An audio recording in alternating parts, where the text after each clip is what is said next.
Hi, it's Drew at Finale Fireworks. In this video, I'm going to demonstrate how to create a Manetti 30-shot iShot rack using the pro version of Finale 3D. This is also something that you could do in the hobbyist version of Finale 3D, but you wouldn't then be able to see the rack in a diagram after you created it. So to really get the full effect, you want to use the pro version of Finale 3D. So I just want to mention that at the outset. Before we get started, I want to describe a couple of the features of the rack, just in case you haven't seen this kind of rack before, or you're not familiar with how it works. So we'll do that first, and then we'll jump into creating the rack in Finale 3D. So here on my screen, I have a couple of photos of the rack that we're going to create. Here's one on the upper left that shows the rack with its tube holders, and one down below that shows the tubes inserted. Something a little bit unique about the iShot racks is each one of the tube holders has a pre-assigned pin, as we call it in Finale 3D, meaning that the tube holder is pre-wired to a specific circuit or pin, or what you might also call a cue on a firing system module. So this particular tube holder here must be a specific number, and you can see those pin numbers specified here on the drawing on the right. The other thing to know is that this rack has 30 shots, and the individual tubes can be angled when the knobs are facing forward like this in the picture below. These tubes can be angled to the left and right. And the angles depend, of course, on the angles of the adjacent tubes, as well as whether the tubes are on the outside or in the middle of the rack. So that's some basics about the rack, and that'll give us enough to get started creating the rack in Finale, and then we'll jump back and forth to look at some other characteristics and answer questions as we go. So with that, let's flip over to Finale. And before I jump into creating the rack, I'll just point out that I've designed a very basic script here with some effects to exercise the capabilities of the rack after we've created it and added it to the show. So the trajectories you're seeing here are for some aggressive angles that can only be on the outsides of the rack, and some straight up shots that will be in the middle of the rack. So I have 35 items in my show, and since it's a 30-shot rack, that will require 2 racks. So first, let's create the definition of the rack, and then we can work on putting it in the show. To get started creating the rack, I'll just go ahead and flip over to the rack's view. So I'll select the firing position and then go to Window, Preset 3, which shows me the rack's window and keeps the effect and script windows. So this is my firing position, and this arrow represents the direction of the audience. So the audience is down on the screen, and that's going to be important when it comes to the orientation of our rack. So right now we're looking at the per show effects collection. We have no racks, and these red circles represent the effects in our script that are currently sitting in a box on the ground ready to load. So to define our rack, we'll go to Racks and we'll choose Create Rack. And now we'll just go through each of these parameters one by one and set them the way they need to be for this particular rack. So the first thing is the rack structure. It currently says mortar rack. Let's look at our choices. So here we have choices for 6 different kinds of single shot racks, plus mortar rack and other kinds of effect racks. Well, we know we're creating a single shot rack, so we know that is exactly what we need. We only need to worry about these 6 choices. Then the question is, which one is correct? So the first one says single shot rack with fixed tube angles. So if all the tubes on the rack were sort of bolted or welded or fixed at a specific angle and they could not be changed, this is what we'd choose. But we know that the tubes on our rack can be angled at different angles, so this is not the right structure. Going to the next one, we see single shot rack fully adjustable tube angles. So we know that our tubes can angle in 2 directions. So we'll say left or right, or if you rotate the rack, it would be forward and back or something of that nature, but it's not fully adjustable. Any tube can't be in any direction in 360 degrees. It can only angle along one axis. So that's not going to be what we want to choose. Let's go to the next one. Adjustable tilt angle of each row. Well, a row of tubes represents multiple tubes, and these tubes can be tilted individually. So this is not tilt angles of each row. What we need are angles adjustable. We need something to be able to adjust the angles of each tube. So that we're going to skip this. Next, we'll come down to adjustable fan angles of tubes in each row. This is starting to sound pretty good, but let's make sure we don't want the other two choices that remain. Fully adjustable posts for 2 tubes. No, that doesn't seem right. Fully adjustable posts for 4 tubes. That also doesn't seem right. So that means there's only one choice that can work, and it's adjustable fan angles of tubes in each row. So we'll choose that rack structure and move on to the number of rows. To figure out the number of rows, we'll flip back to our Excel sheet and we'll look at the photos and the drawing on the right. So here we have a drawing where I've labeled the rows, and you can see that this rack has 1, 2, 3, 4, 5, 6 rows. How do we know that these are the rows as opposed to the opposite way? We know those are the rows because of the direction that the tubes angle. So here we can see that with the tubes angling to the left and right in this picture, when the knobs are facing us, if the knobs are on the right, then the tubes are angling what would be up and down in this picture. That's the fan angle, and therefore that tells us that the rows go in this direction. Now, obviously, if the audience were down on the screen, we wouldn't want to use the rack in this orientation, but we're not focused on using the rack right now. We're not focused on which way the rack goes on the ground when you're shooting a show. We're just focused on defining the rack. So since our structure for our rack is fan angles and tilt would be left or right, we know that the rows will go across in this way. So we can see that this rack has 6 rows, and in each row we have 1, 2, 3, 4, 5 tubes. So let's make that selection. I'll come to number of rows and I'll change this to 6. That automatically selects these lines down here. And for each one, I'll just set them to 5 tubes.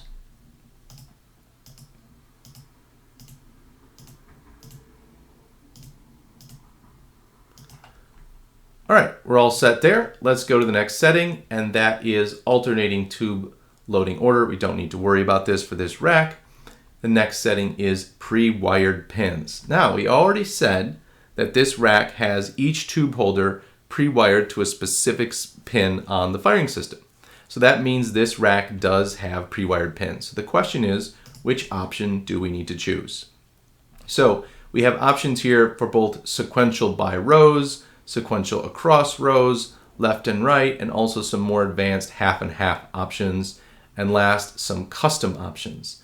Well, the good news is we don't need a custom option or either of the half and half slightly more advanced options. One of the basic sequential options will work. So the question is, which one? Well, let's go back to taking a look at our diagram and we'll see.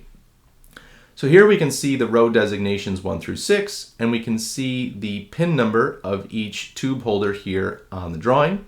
And you can see that pin number 1 is on the right side at the top. So this means that the tubes are being numbered from right to left, and looking at whether they go across rows or along the rows, we know that a row is this direction, up and down on the screen. And so that tells us that the tubes are numbered sequentially by rows or along the row, and then from right to left. So all we have to do is go back into Finale and make that choice.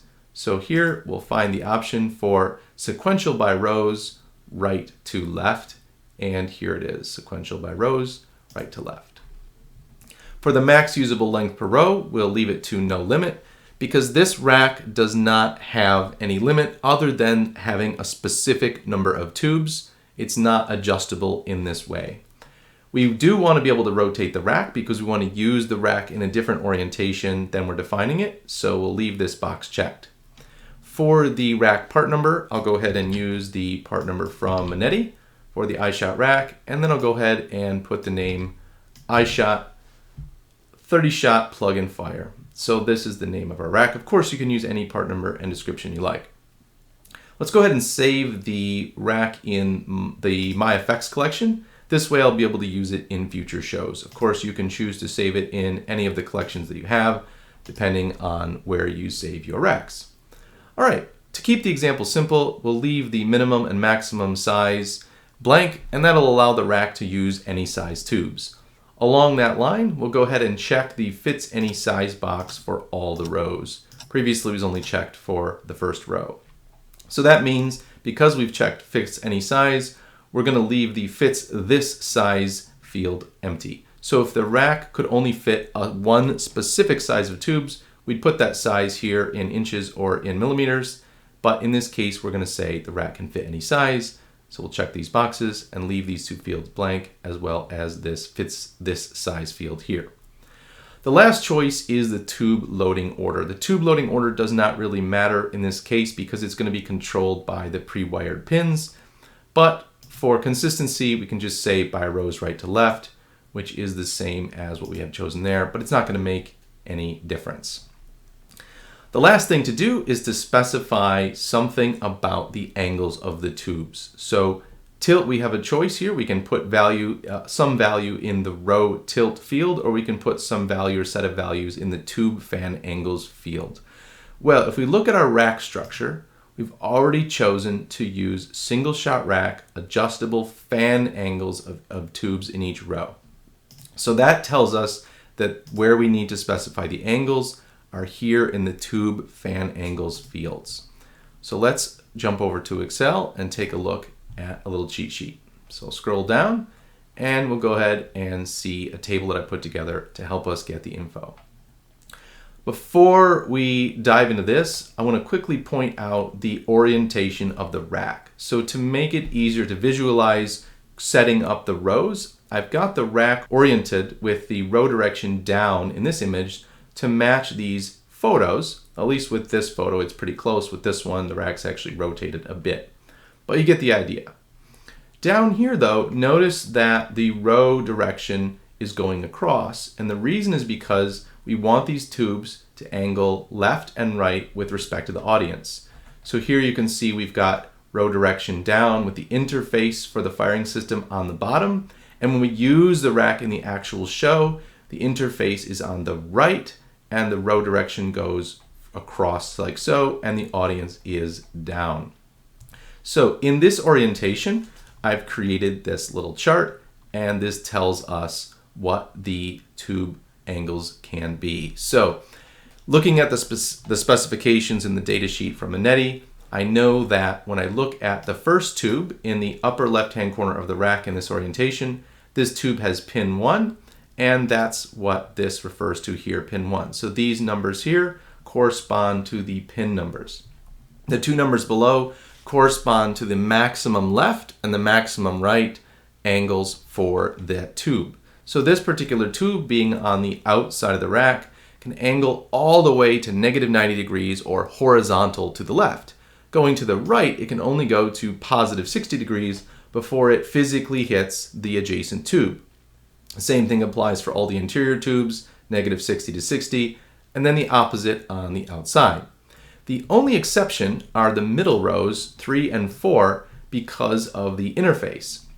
So these are a little special because unlike rows 5 and 6 and also rows 1 and 2, rows 3 and 4 have the interface, and therefore the tubes here can only angle to 60 degrees, whereas the tubes in the other rows can lay horizontally at 90 degrees.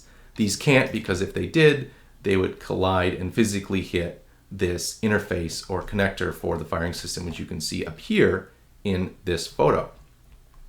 So now the question is, how do we enter this data into Finale 3D? And that's where I've created this little formula that combines the data in the format that can be input into the tube fan angles field. So here you can see I have -90, that corresponds to this number here for the first tube. I have followed by 2 dots or 2 periods, and then the most positive angle, which is 60, separated by a comma, and then the 2 values for tube number 2, pin number 2 or pin number 3, etc., etc. And this is the format that we need. So to bring this into Finale 3D, I'll just go ahead and copy. Of course, you can hand type this or create some kind of similar chart if you're creating a lot of racks of this type. Notice that because the way we've rotated this rack, Remember here we had the rack in this orientation, so this is row 1. Down below we've rotated the rack 90 degrees counterclockwise, and that means that row 6 is at the top. So if we want to copy the fan angles for row 1, we need to choose this cell down here. So I'll go ahead and use my keyboard shortcut Control-C to copy, and then I'll come back into Finale 3D, and I see row 1 here, and I'll do Control-V to paste. So there are my tube fan angles for row 1, just like that. Now, remember, rows 2 and 5 and 6 are the same as row 1, so I can just paste the same information into row 2, row 5, and row 6. So the only ones that are different are rows number 3 and 4, so these are the same, and I can go ahead and copy 4, and I can paste it in 3 and 4. And that's it. That's all there is to it. We've put in everything we need to define the rack. It's just that simple. So I'll go ahead and click enter to save the rack, and this will go ahead and take me to my MyFX collection, which is automatically filtered to racks, and the rack that I just created is highlighted. To add the rack to the show, there's a couple options. First, I'll add the rack manually to go ahead and demonstrate that process. To add the rack manually, I just need to be viewing the racks window with a specific position selected, and then I can just click on the thumbnail icon for the rack. There we go. Now, when I've dropped the rack in, because of the way the rack is currently drawn, it's a little bit hard to tell which orientation the rack is in. What you can tell though, just by counting, is that 1, 2, 3, 4, 5 tubes is going up and down right now, and 1, 2, 3, 4, 5, 6 tubes is going across right now. But if we look at the diagrams, we'll see that what we want is 5 tubes across and 6 tubes up and down. So at the moment, the rack is in the default orientation in which it's defined. And in order to use the rack, we need to rotate it 90 degrees counterclockwise. So let's go ahead and do that. I can just click on the blue dot handle there and then spin it 90 degrees counterclockwise. So now there is one more thing we can do to make the rack look a little better. We can modify its physical specifications, both the width and the length.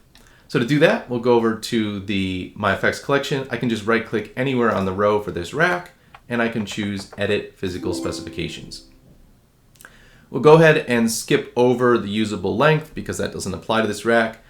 What we care about is the rack width and the rack length. So I know from looking at the data sheet provided by Manetti that the width of the rack is 500 millimeters, so I'll enter 500, and I know that the length is 600 millimeters, so I'll enter 600. I won't worry about the gap or the color, and these items down here don't apply to racks. So go ahead and just click enter to make the change. But before I do, notice the layout of this rack and its physical footprint and dimensions here in the racks window, and watch how it changes when I click enter. So I'll go ahead and click enter, and then it's asking if I would like to apply those changes to the rack in the show. The answer is yes, and there we go. So now you can see I'll do Control-Z, that's before, and that's after. And now you can see that rack looks much more like the rack that we have here in the diagram that matches what we have here in terms of the dimensions. So that's starting to look pretty good. So that is how you can manually insert a rack into the show, and then of course you can change the physical specifications at any time. This was just a good time to do it because I was able to see that change happening with the rack. So manually adding a rack, check, we did that. There's another way to add a rack, and if you're doing a show and you have lots of positions and lots of items, usually the better way to add racks is using the racks algorithm. So I'll go ahead and go up to racks and I'll choose delete all racks. This removes the rack from the show. It doesn't delete the racks from the definition of the rack from my effects, and that's a good thing. Because what I want to do now is go to racks and choose add racks for show. And this will use the rack algorithm to add the racks to the show. So since I want to pull the rack from my effects, I'll select my effects here, and I'm going to go ahead and choose the iShot rack. I have two choices. One is for Finale to create a rack for me automatically, and the other is the rack that we've defined. And it's giving me that rack as a choice because it's compatible with the effects that I've added to the show and put into the script. It tells me that I need 2 racks. That's great. All I need to do is click Add. And then I get a summary, and I'll click OK. So now you can see 2 racks have been added. This makes sense. If you remember at the top of the video, I said that I added 35 effects to the show. We can see those 35 effects here by scrolling through the script. You can see the highest event number is 35, and we only used 1 firing position, so a very simple show.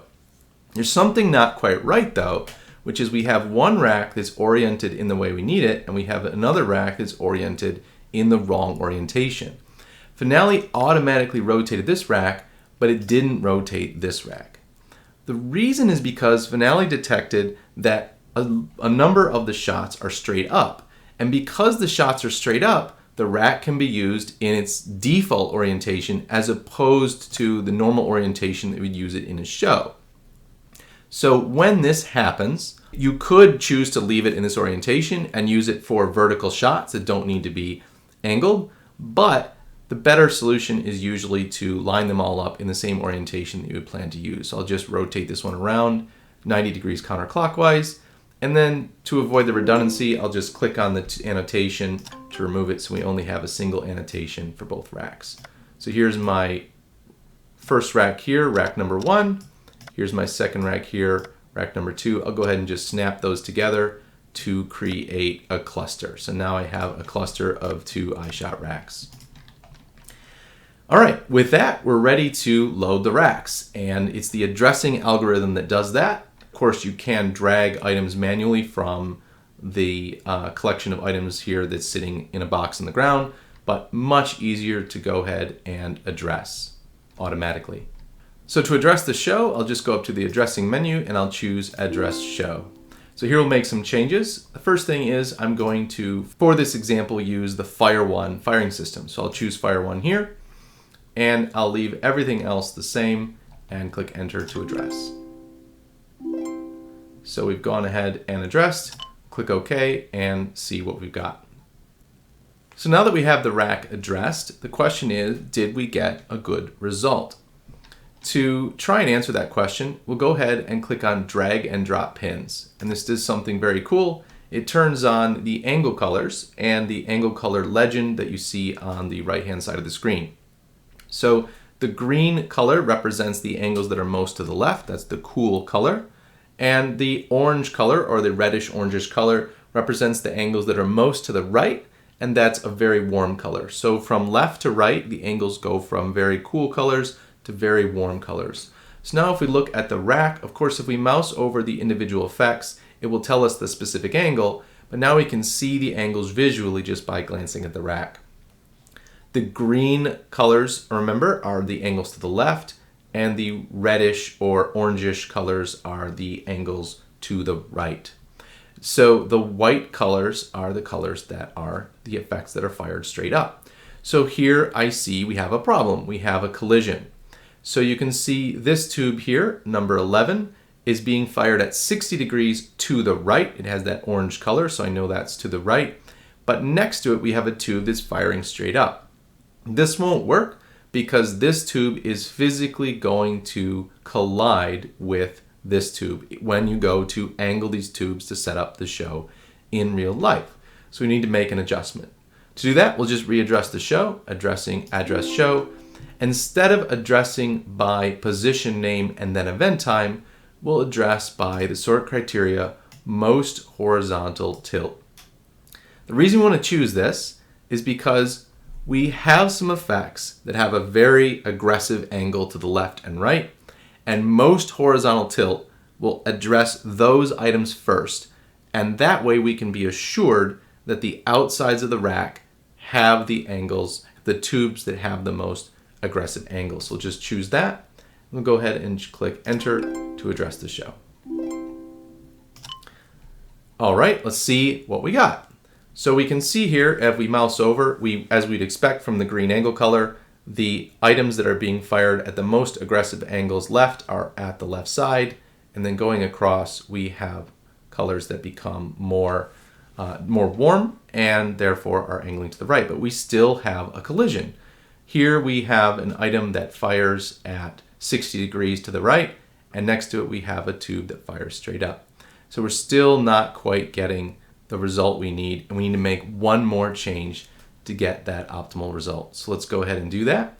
Addressing, address show, and we'll check the box that says rearrange effects in adjustable angle racks to avoid collisions. So in this case, what the addressing algorithm will do is, after assigning the addresses, to avoid the collisions, it will shuffle the effects within the rack in order to make sure that the tubes don't collide. And it will do that while preserving the pin numbers. With this rack, remember that this tube here always has to be pin 1, this tube here always has to be pin 30, and all the other pin numbers remain the same. So this will move the effects around while preserving the pin number in each tube slot. So check it out. We'll click enter to readdress, and there we go. So now we have no collisions, where we have all of our left angled effects here on the left, straight up effects in the middle, and as we go to the right, we see the effects that are angled more aggressively to the right. Notice on the right hand side, if we flip back to Excel, we had that interface for the firing module, and notice how Finale has automatically not put any aggressively angled effects that are angled to the right where that interface is, because it would collide. So because we defined that in our tube fan angles, Finale is automatically taking that into account. On our second rack, all we have left over are 5 shots that are straight up. And so that's what you get. And those are being put in the first 5 tube slots there. That's all there is to it. In this video, we've created and used a Manetti 30-shot iShot rack. I really hope you found the video useful. I really appreciate you watching. Thank you very much.